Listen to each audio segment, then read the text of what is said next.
Van's all fixed and mended. I've had a totally barren day one day on the CX. Got back working with my regular work supplier, and I'm still chasing my insurance company for a few bits and bobs.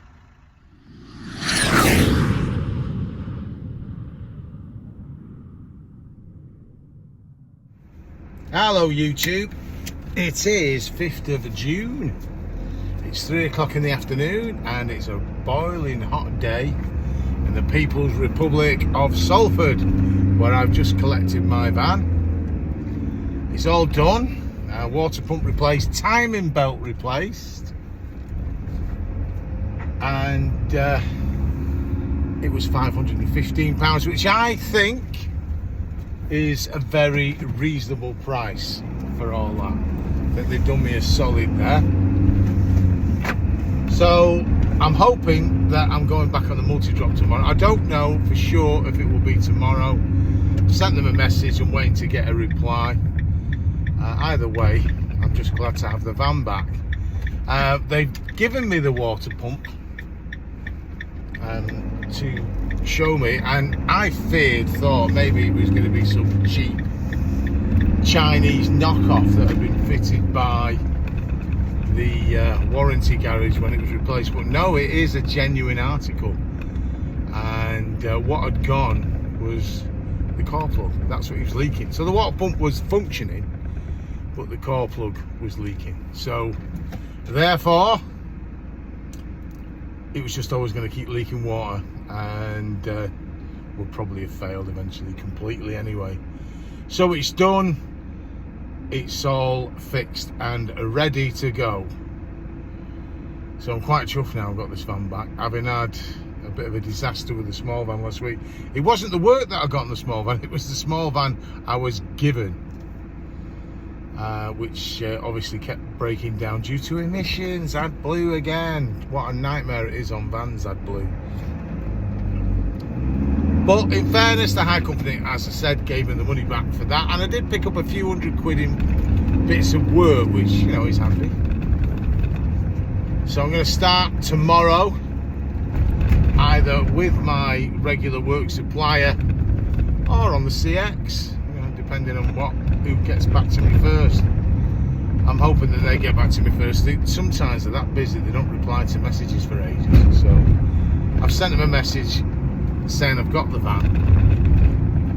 It's just up to them to get back to me. But they were making inquiries last week when I'd be back, so I would suspect and hope that I'll be back with them. Either way, gonna make my way back home now. Bit of rehearsing tonight, so neighbours, shut your windows, and I'll let you know how the rest of the week goes. Well, it's Tuesday, 6th of June, and it's not a good one. It's not a good one at all. I didn't get any multi-drop work today. I don't think they're all that busy. So I've been forced to go on the old CX to look for work. And it is now 11:20. No, I tell a lie, it's not, it's after 12. And I've not had a sniff.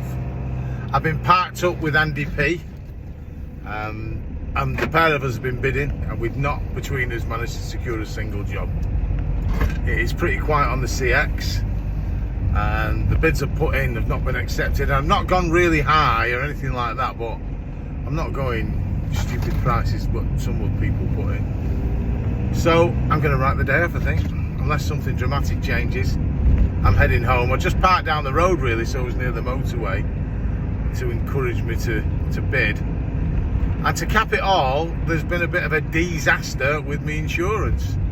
My insurance runs out the 14th. As I said, I arranged some new insurance, and it turns out, after being tipped off by Toby from Firkin Freight, because I went with the same company he's with, that I'm not actually properly insured. And this brokers, I'm not going to say the name yet, but I will do when I resolve the matter.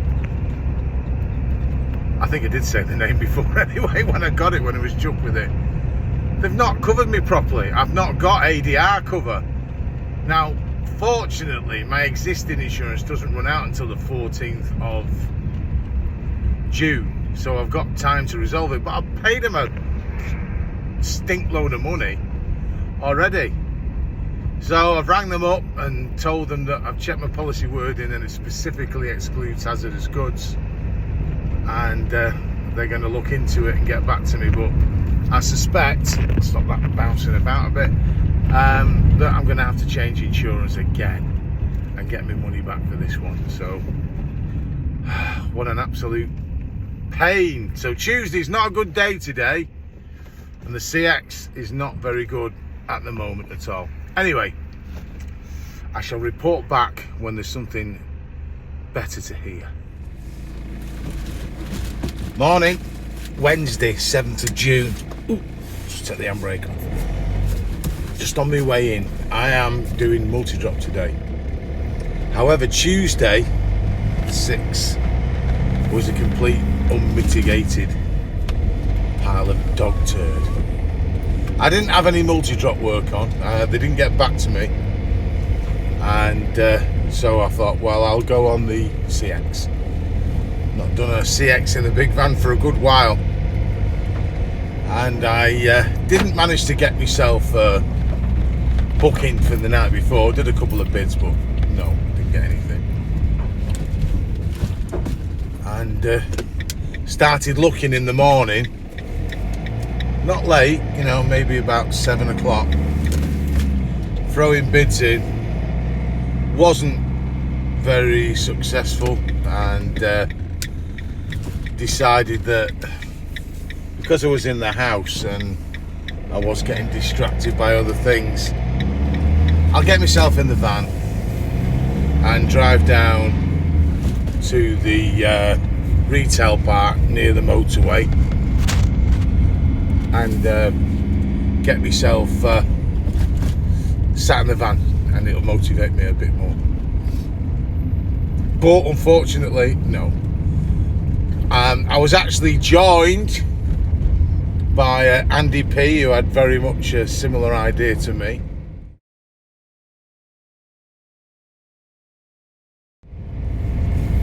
There's a picture there of two very bored people. And we both were bidding, and you know what? Between the pair of us, we couldn't muster a single job. And in fact, just around lunchtime, we gave up. So it was absolute shite on the CX. Now, there was work, but there wasn't an awful lot of it. And obviously, in a situation like that, people get a little bit desperate and they bid low. We even tried a little bit of tactical bidding. So if there was a job that, say, Andy fancied doing but didn't really appeal to me, he'd bid for it and I'd go in and bid just above it, obviously making it look more attractive for a potential customer to give him the job. But no, and we weren't bidding super high, you know, but there are people out there, possibly out of desperation, you know, panic or whatever, are bidding low, really low. And it shows you that if you don't have a customer of your own, generally speaking,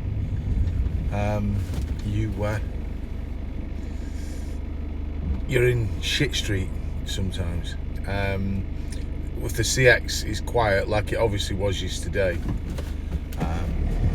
terrible. So didn't earn a penny yesterday, so I went off then, did a bit of shopping, and then I heard from my own work suppliers to ask me to come in tomorrow, i.e. today. So that was a bit of a relief. And then, as you would have it, I got a phone call from someone else then, he knows who he is, asking if I was interested in long wheelbase job, 3 pallets down south.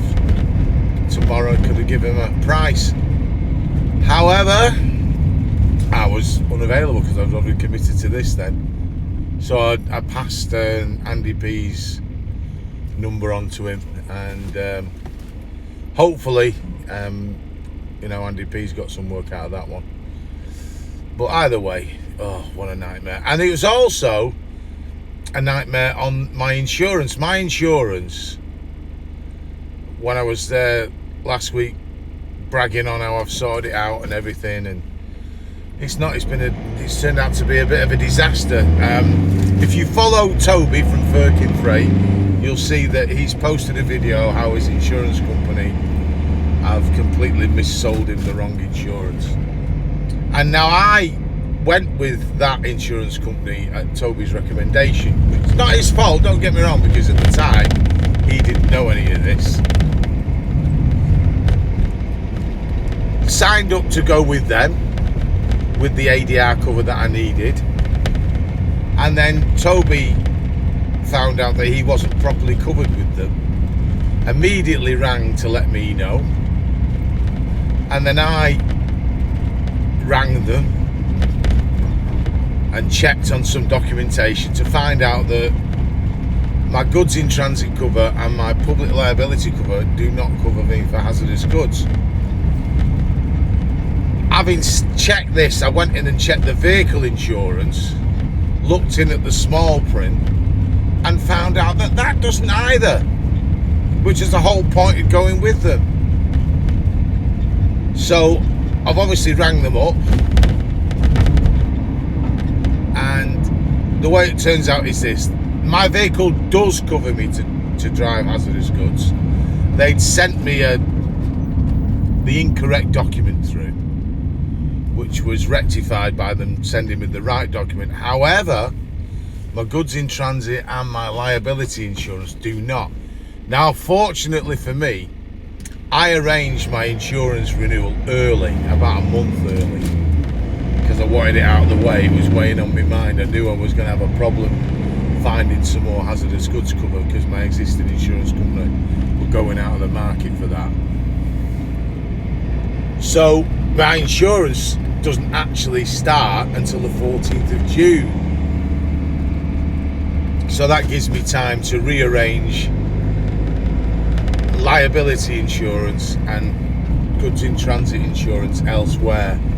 They're not too expensive, those insurances, as we know. But that's lucky. What if I found out all this after the policy had already started?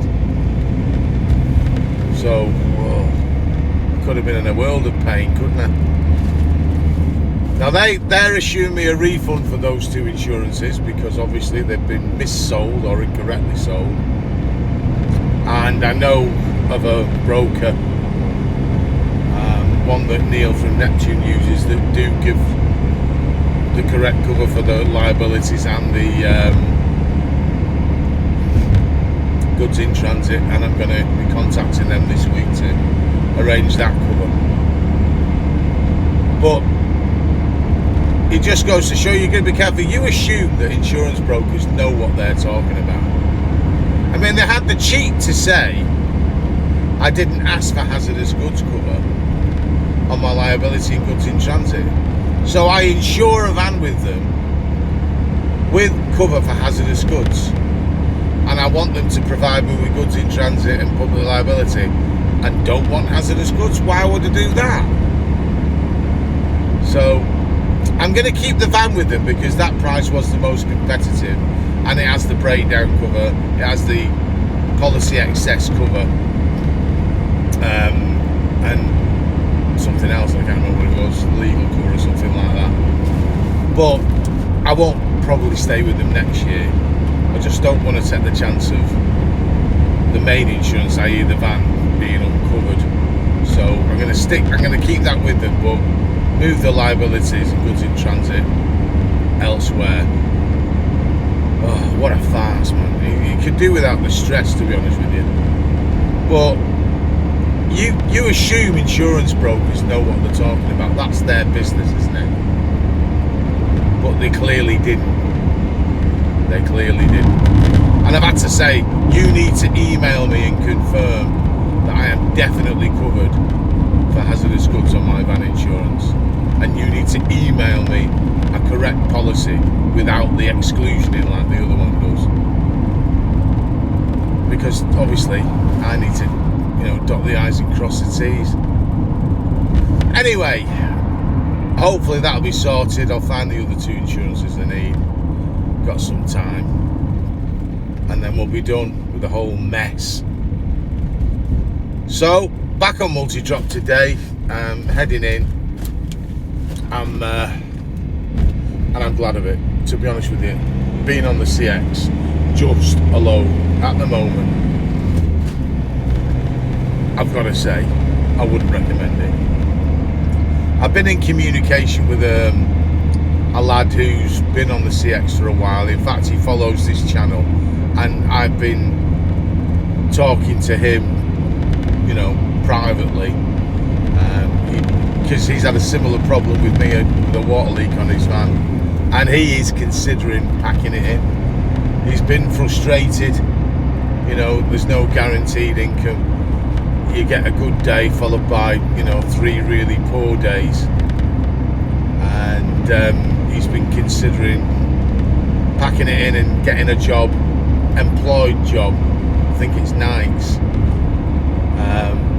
But he's also at the moment got the chance of some regular work, but he'd need to have some ADR cover and do that. So is it worth him paying out to take this ADR course, the extra insurance, on the assumption he's going to get this work all the time? I don't know. He's a good lad, and whatever happens, I hope it all works out for him. Anyway, let's carry on with the work and start earning some bloody money now.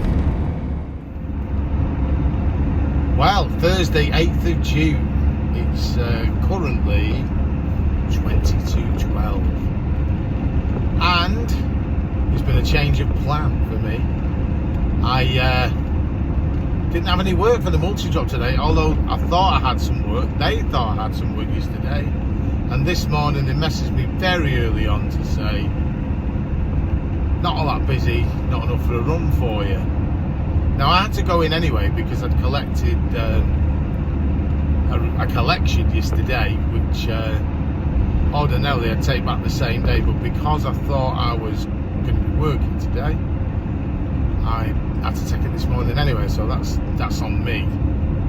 But when I got in, they did say, look, you've come all this way, brought this collection back, we can give you this job to do, and it was a 2 drops ADR, which kind of took me back towards home anyway, so that was all right.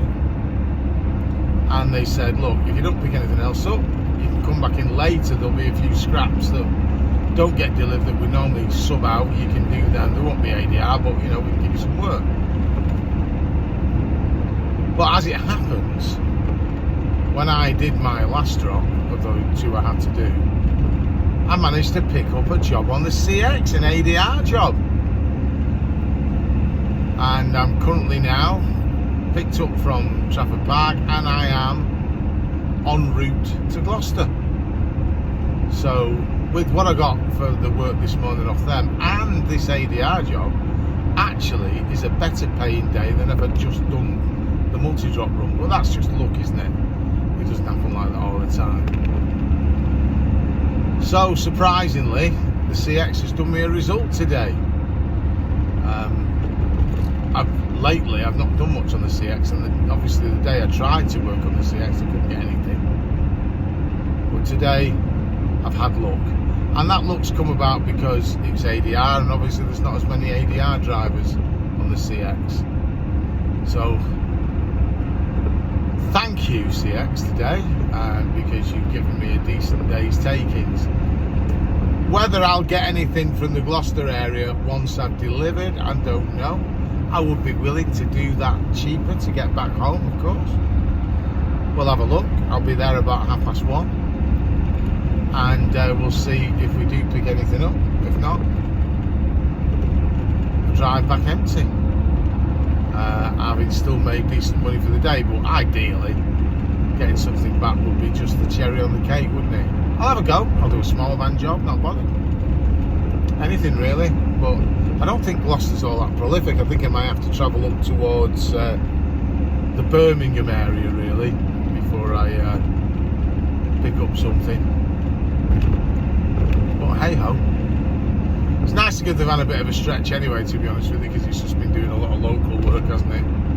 So a little run down the motorway will blow off a few cobwebs, I think. But so far so good this week then, really. Apart from a bad start, things are picking up a little bit better. Anyway, I'll go now because I don't want to bore you too much, do I? Still Thursday. I've done my drop in Gloucester. I did hang around for half an hour. It's a nice looking town. Put a bid on a few things going northwards, but I didn't get a sniff, and it went quite cheap really. But when I looked on who's nearby, there was loads of vehicles around me. So I decided I'll start heading up towards the West Mids, towards Birmingham, see if I can pick anything up there. The only good thing about ADR work is that the rate per mile is decent, so that you can swallow dead miles if necessary. It's not ideal, I know. And also, I've had word from my normal company that they want me in tomorrow and got a full run for me. So, obviously, I don't want to be staying out too late. I've guaranteed the money with that, and that's the trade-off, isn't it? Guaranteed money versus the potential to earn more money, but that's not guaranteed. So, being the chicken that I am, I'm going to go for the guaranteed money because that makes more sense for me. Oh, by the way, what do you think of these funky glasses? I got these from, is it Goggles for You or something? You know, when you can just send your prescription off. Because I needed some new glasses. Well, a spare pair of glasses because I broke mine. And you could also get tinted ones. When I saw you could get these mirrored ones. So I thought I'd get some. And these are in my prescription. So does it look alright? I do just look like a total knob. I'm undecided, me. I quite like the coolness of the mirror glasses, but I think I might be a bit old and fat for this kind of caper. But they do keep the glare off, so that's alright. And I broke my prescription sunglasses. And that Goggles to Go, or whatever it's called, I can't remember the name of it now. It's not. It's dirt cheap. You got a Specsavers, you pay about 160 quid for a pair of glasses. And I got two pairs. One of them, you know, tinted, both in my prescription, for like 30 odd quid. All you do is just type in your prescription and send them to you. Really good, proper recommend it. I mean, they're probably not the best quality, and obviously they're not designer, but hey, they do me. I'm not trying to impress anybody. So even if I do look a bit of a knob with mirror glasses, they're doing the job, aren't they? So yes, safety first tomorrow for me, I think. Safety first. The van's been behaving itself anyway, that's a good consolation. If I pick anything up in Birmingham, bonus. If not, I'll be home for about 5:30 and crack on with me run tomorrow. And then Saturday, no work weekend, do a few jobs, and it's Champions League final. Let's see if City can actually, maybe, after all the bloody semis and final and things like that, actually cross the line. Fingers crossed, eh? Fingers crossed. Hi everybody, it's Friday, and I've just finished my multi-drop run for my regular work supplier. So it's not been a bad day today. It is 4:45, I'm finished. I'm not actually far from home either. And I'm going to go and get back and get my feet up. Now, it's not been a bad short week, apart from the beginning where obviously the van was off the road Monday, having its water pump done, didn't do a tap on Tuesday because I didn't succeed in getting a bid through, and in the end went home. But I've had my multi-drop run on Wednesday. I've done a same dayer for my regular work supplier on Thursday, and then picked up an ADR job off the CX, and then I've done my multi-drop run today. So those 3 days have made it what I would say is an adequate week, you know what I mean? So even though I've missed 2 days, And Monday, I am doing a same day delivery for the people who I do the multi-drop work for. So that's a nice change. I'm taking a load down to Watford, an ADR load. So that's a good rate. And I'll try and get something out of Watford home, which obviously I'll bid for cheaper to get back home. So if you're in Watford, I do apologise in advance if you get undercut. It might be me. I want to say undercut, but I will go lower pence per mile to get home for a backload, because that's the only time I'd ever do it. So apart from that, the week has been a bit of this, a bit of that. The insurance company never rang me back, so although the van from the 14th will be fully covered for ADR, the goods in transit cover won't be. But I am going to renew the one I had last year with Zurich, because that doesn't exclude ADR cover. So and I just need to then place the public liability somewhere else. They'll be issuing a refund for the owner. They never rang me back though, which is a bit out of order. I know I've still got till Tuesday, but 12th, Wednesday. But you know, at the end of the day, I pay a lot of money for my insurance, as do we all, and you'd expect a better service than that. So I'm going to keep the van with them for this year, but I'll probably be moving it, and I certainly won't be recommending them to anybody. I'm not going to say the name again, not at all. And I know Toby is going to have some serious issues with them because of, he'll probably be due some money back, quite a bit of money back for last year's premiums.